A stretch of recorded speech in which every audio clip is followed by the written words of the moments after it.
سلام بچه‌ها. بعد یه مدت طولانی من اومدم براتون ویدیو بگیرم. این نقاشیه که به ظاهر کشیدمش، ولی خب خیلی ریزه‌کاری‌ها داره که هنوز انجامش ندادم و خیلی ریزه‌کاری‌ها داره. من میخوام که این نقاشی رو انجام بدم و بعدش براتون یه وایس بگیرم و روی ویدیوم بذارم. همونجور که میدونین من متخصص پورتریتم و کلی آموزش‌های خفن قراره توی این نقاشی ببینین، علل خصوص براشای خیلی خوب و جذاب. اگه دوست دارین کلمه براش رو برام بفرستین تا توی تلگرامم براتون بذارمش و آیدی تلگرامم براتون بفرستم.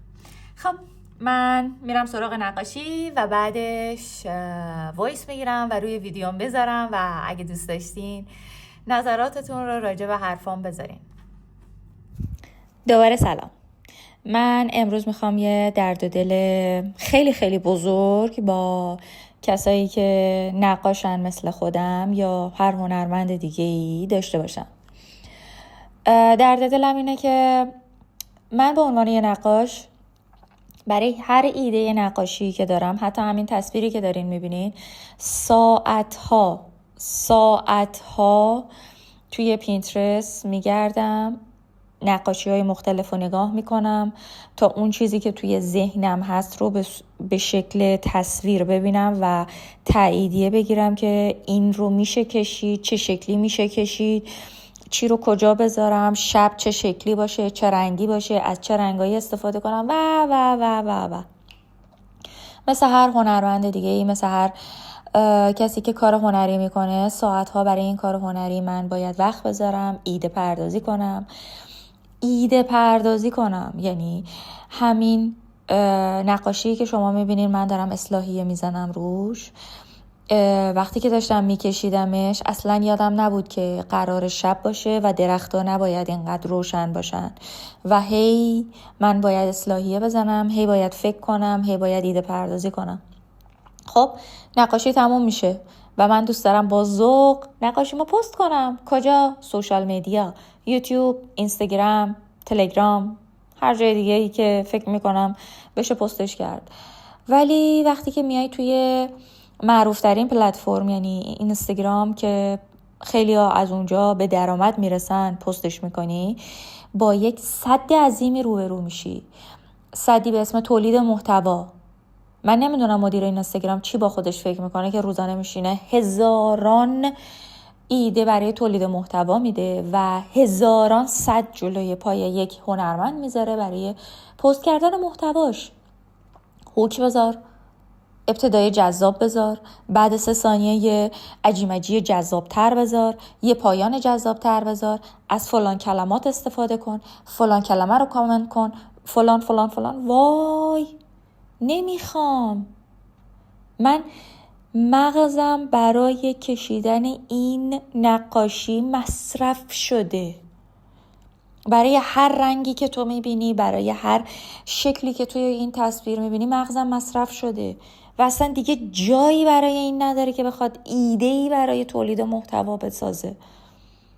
و همین میشه که من بعد از 3-4 تا نقاشی موتورم خاموش میشه، عین شمعی که به پایان رسیده و دیگه سوختی نداره، پارافینی نداره و میگفتم یه گوشه مبل و خستمه. چون یه نقاشی که ساعتها و براش زمان گذاشتم، ایده پردازی کردم، اصلاحیه زدم، ترمیم کردم، هی کشیدم، حالا با یه سد عظیم تولید محتوا مواجه شدم. همون تمونده انرژیم رو گذاشتم برای تولید محتوا و اون تولید محتوا نگرفته. چرا؟ هیچ دلیلی نداره.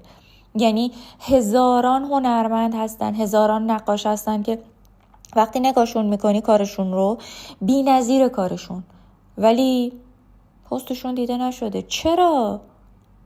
هیچ جوابی نیست. واقعا هر کدوم از این نمیدونم اسمشو چی میذارن، هر کدوم از این آدمایی که میان راجع به تولید محتوا صحبت میکنن و تز میدن و ایده پردازی میکنن، همشون به نظر من حرفاشون بیخوده. همشون بلا استثنا حرفاشون بیخوده. حتی مدیر اینستاگرام، چون اصلا سیستمی که اینستاگرام داره، یا تو باید اینقدر پینترستی و جذاب و با هزاران افکت خوب اون نقاشی رو وارد این اینستاگرام کنی، یا باید سالها تلاش پشتش باشه که تو یاد گرفته باشی، مخاطب رو جذب کرده باشی، یا اصلا نمیگیره، یا واقعا نمیگیره. من هزاران آدم نقاش رو میشناسم که نقاشیاشون بی‌نظیره، واقعا بی‌نظیره. یعنی میتونی بشینی ساعتها نگاه به اون نقاشی کنی و ازش یاد بگیری با همون یک عکس، ولی واقعا نگرفته. مخاطب زیادی نداره، لایک زیادی نداره، زیاد دیده نشده، زیاد تعریفش ندادن و حتی به درآمدم شاید نرسیده باشه. حتی خود من بعد از سالها تلاش، بعد از سالها پستگذاری منظم، بعد از سالها طی روندی که به هم یاد داده این اینستاگرام چجوری پست بذارم، پست میذارم، خسته شدم و رفتم سراغ شیرینی پزی و همون روز اول با شیرینی هایی که خیلی هم خوب و جذاب نبودن توی بازار واقعی تونستم مشتری پیدا کنم و درآمد داشته باشم. واقعا نمیدونم قبل از اینکه این اینستاگرام بیاد نقاش ها چی کار میکردن، ولی توی این اینستاگرام به درآمد رسیدن و دیده شدن نیازمند اینه که خیلی خیلی متخصص باشی، نیازمند اینه که خیلی خیلی تولید محتوا بلد باشی. یعنی تو میتونی یک نقاشی خیلی بد رو تبدیل به یک محتوایی بکنی که دیده بشه. و من بین این که هر دوی اینا رو یاد بگیرم یا هیچ کدوم یاد نگیرم یا یکیشو یاد بگیرم، واقعا نمیدونم باید کدوم انتخاب کنم. من نقاشی رو دوست دارم و دوست دارم پستش کنم و دوست دارم دیده بشه، واقعا دوست دارم دیده بشه و بازخورد گرفتن بدون هیچ اغراقی میگم، بدون هیچ خجالتی میگم دوست دارم دیده بشه. من زحمت کشیدم که دیده بشه، زحمت نکشیدم که کنج تبلتم خاک بخوره. من کلی نقاشی دارم که هنوز پستشون نکردم چون به شدت دوستشون دارم و به شدت دلی کشیدمشون و میدونم که دیده نمیشن، میدونم که هیچ وقت قرار نیست کسی ازشون تعریف درست حسابی بکنه و همه اینا اونقدر آدم رو دل سرد میکنه، اونقدر آدم رو دل سرد میکنه که گاهی اصلا دیگه دلت نمیخواد بری سراغ نقاشی کشیدن و تولید محتوا حتی بکنی، چون بین هزاران ایده تولید محتوایی که دارن بهت میدن تو نمیدونی کدوم انتخاب کنی، کدوم برای توه. بعد یه پستی رو میبینی توی 10 روز من به 10K رسیدم، چجوری؟ این کارو کردم، تو هم همون کارا رو میکنی ولی نمیگیره. اینقدر دروغ زیاد شده، اینقدر خرید فالوور و لایک و کامنت زیاد شده که همه اومدن یه دوره تولید محتوا گذاشتن، یه پولی میگیرن، یه دوره تکراری بهت میفروشن و هیچ حاصلی نداره، دقیقاً هیچ حاصلی نداره. و جدی میگم من به عنوان یک نقاش تمام ایده پردازی های ذهنم رو خرج نقاشیم کردم و دیگه ایده ای ندارم که خرج تولید محتوا کنم و واقعیت اینه که اگر نخوام تولید محتوا رو به صورت خیلی خیلی جدی یاد بگیرم، به صورت خیلی خیلی اصولی یاد بگیرم، احتمال اینکه هیچ وقت نقاشیم دیده بشه هست و این یک واقعیت به شدت دردناک و ناراحت کننده است و متاسفانه هیچ کارش هم نمیشه کرد. یعنی تمام اون دوره های تولید محتوا و قوانین تولید محتوا، حتی همون چرت و پرتایی که مدیر این اینستاگرام میگه، همش چرت و پرته، واقعا همش چرت و پرته. یعنی هزاران هوک جذاب تو برای نقاشیت بذار، اصلا معلوم نیست چجوری کی کجا یهویی نقاشیت 13K لایک میگیره، 13K ویو میگیره، یهویی یکیش 25 تا ویو هم نمیگیره. هیچ دلیل، هیچ مشخصه ثابتی نداره، هیچ.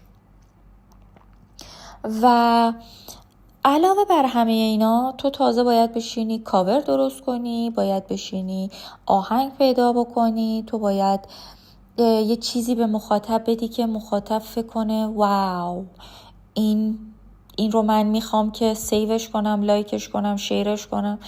و اینقدر آدم ها دنبال لحظه خوشگذرونی توی اینستاگرام که اصلا نمیبینن.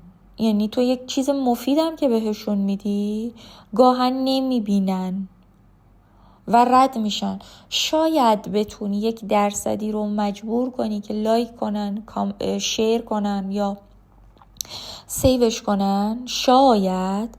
ولی سوال من الان اینه، من به عنوان یک نقاش که دارم فقط نقاشیمو پست میکنم چه چیزی به تو مخاطب باید بدم که تو بخوای این پست رو سیوش کنی؟ یعنی من اگه آموزش ندم عملا توی اینستاگرام به درد نمیخوره کارم.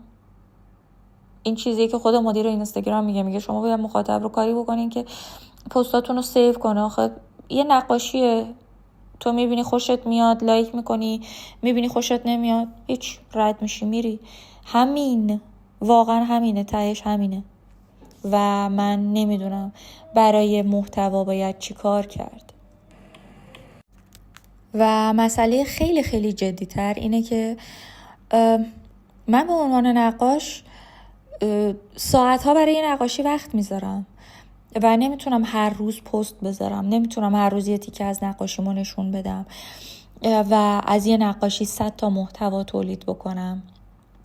واقعیتش اینه که شخص خودم از محتواهای سریالی یا حتی چالش‌های خیلی طولانی و مثلا بیشتر از 1 هفته به نظرم خیلی حوصله سربر میشه. خیلی مخاطب عادی خیلی جاها دیگه اصلا نمیبینه.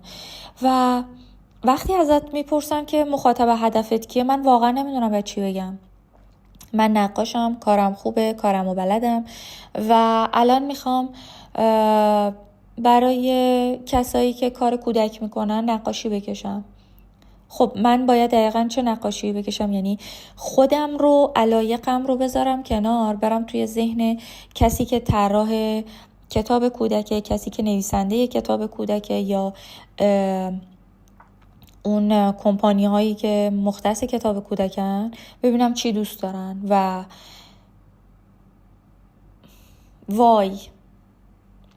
وای اصلا این همه فکر، فقط میتونم بگم وای.